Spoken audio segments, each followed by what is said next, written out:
The Christmasaurus by Tom Fletcher. Chapter 1. William Trundle. This is William Trundle. There's something you should know about William. William likes dinosaurs. Actually, he didn't just like them, he loved them. In fact, he loved them so much I should probably write it in big letters like this. William loved dinosaurs!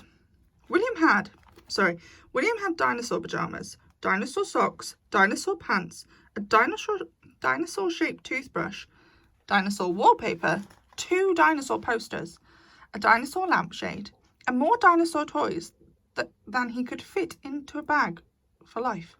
But if there was one thing William knew for sure, it was that you could never have too many dinosaur toys. William lived in a wonky little house on the edge of a busy town, on the edge of a busier city. But even though the house was small, it never really felt that way because only 2 people lived in it, William and his dad, Bob Trundle.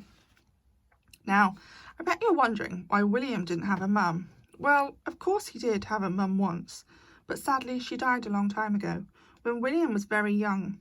So it had been just William and Mr. Trundle for as long as William could remember. As well as dinosaurs, William loved Christmas, but not half as much as his dad did. Mr. Trundle loved Christmas so much that whenever Christmas Day was over, he would sob uncontrollably for a whole week, sometimes until the end of January, desperately clinging on to Christmas. He even had a secret Christmas tree hidden in his wardrobe, which was permanently decorated, and it lit up when he opened the door to get his socks. Each morning as Mr. Trundle got dressed, he would look at his secret tree and say to himself, "Every second away from last Christmas is 1 second closer to the next." It was these words that got him through the year. On this particular morning, though, Mr. Trundle was feeling very merry indeed, because it was the first day of December.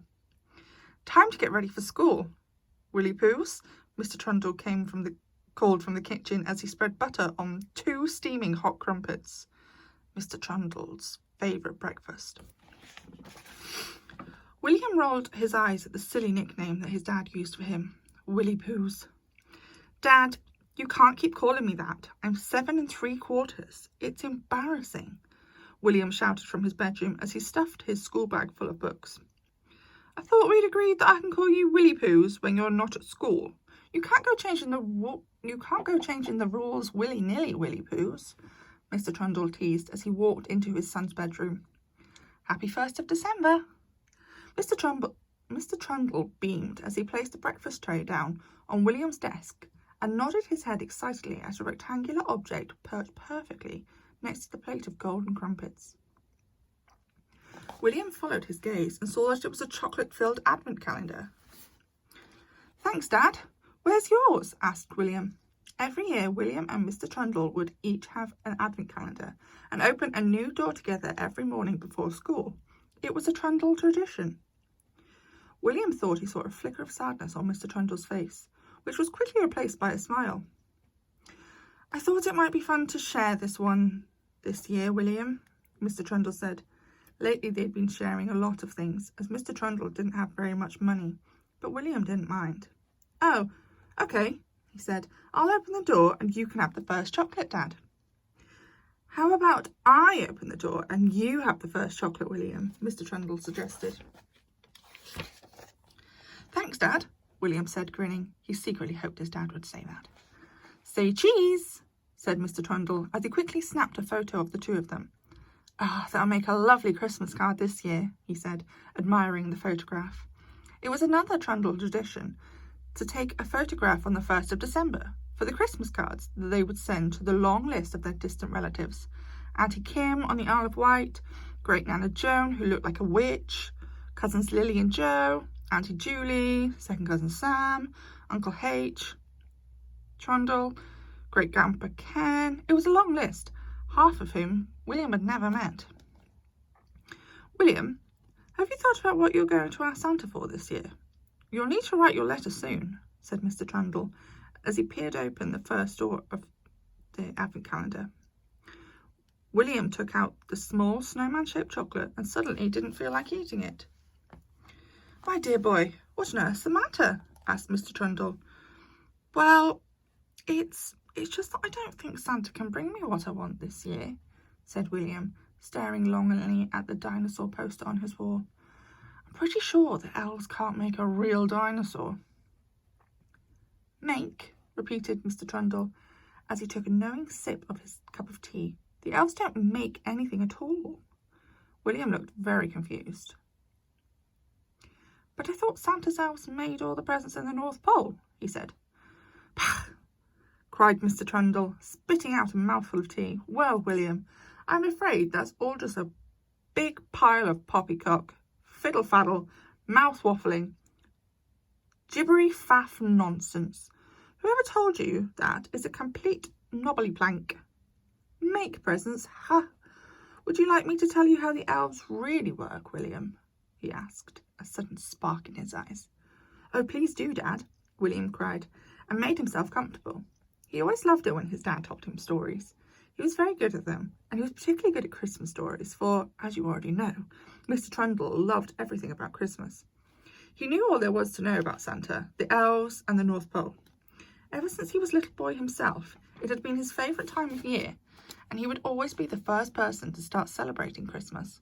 One year, he put up their Christmas tree in July, which really annoyed the neighbours.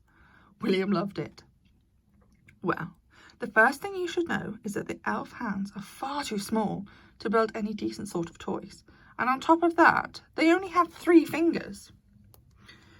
3 fingers? No way, William said, making funny shapes with his own hands, trying to imagine if he had 3 elf fingers.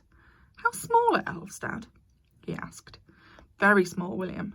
Looking at an elf is like looking at a human through a pair of binoculars. If you were holding them the wrong way around, Mr. Trundle explained. Oh, wow, said William, who knew exactly what he meant.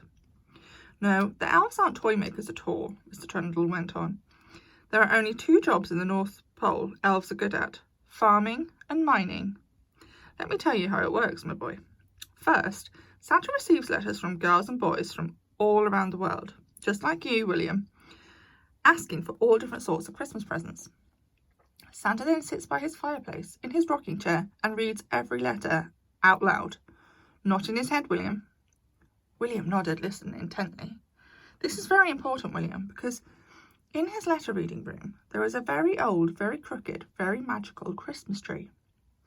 If you saw it, you'd probably think it was a dead twig in a plant pot, but it is very important. It was the very first Christmas tree that ever lived. And it's still alive, and now it sits and listens to Santa read. A tree that listens? Really, Dad?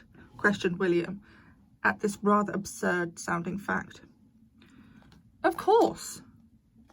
All trees listen, William. Why do you think they're so quiet all the time? They're listening, of course, said Mr. Trundle, making perfect sense. As Santa reads the letters out loud, the old, crooked, magic Christmas tree sprouts bunches of very peculiar-looking bean pods. Bean pods? Cried William. What on earth are bean pods? They are magical Christmas bean pods, William. And Santa picks these odd pods and gives them to the farmer elves. The farmer elves boil them in pots until the Christmas beans pop out. These beans are very large, with red and white swirls. If you ate one, William, it would taste so delicious that your eyes would cry rainbows and then fall right out of your head so that they were never to be eaten. William nodded and made a mental note never to eat a Christmas bean. The farmer elves then take the beans out to the purest white snow fields and plant them deep in the cold, powdery snow. When they're finished, all the elves gather together and wait for a sign. While they wait, they sing a song. Mr. Trundle cleared his throat and started singing the most peculiar elf song in his best elf voice. We're waiting for a sign. It's taking so much time. Hurry up, you silly Christmas beans. We want to go inside. Our bodies feel like icicles. Where is this silly sign? Hurry up, you slowpoke Christmas beans. It's nearly Christmas time. Wow, said William. The elves really sing that song. Every year, said Mr. Trundle. Then eventually, when the timing is just right, the sky above the North Pole lights up in a wash of glorious dancing colours. The Northern Lights, yelled William. I've seen them on the telly. That's right, son. The beautiful Northern Lights. That's the sign they wait for. That's when the mining elves go to work. And what do the mining elves do? Asked William. I'll tell you, my lad, said Mr. Trundle happily. They dig, diggity dig, under the snowfields and into the ice below, which is as thick as our house and as clear as glass. William. They aren't mining for diamonds or gold, though. They're digging for toys. The Christmas beans have worked their magic into the snow, where huge, twisty, windy roots grow downwards into the ice. And it is there, William, entwined inside these frozen roots, that all the toys for the girls and boys around the world come from. They grow in the ice, made by the Christmas beans, that came from the Christmas tree, that listened to Santa reading your letters, Mr. Trundle finished. Wow, said William. Wow indeed, William. So now you know how elves work, said Mr. Trundle. And now you know how elves work too, and it's true, because it's in a book.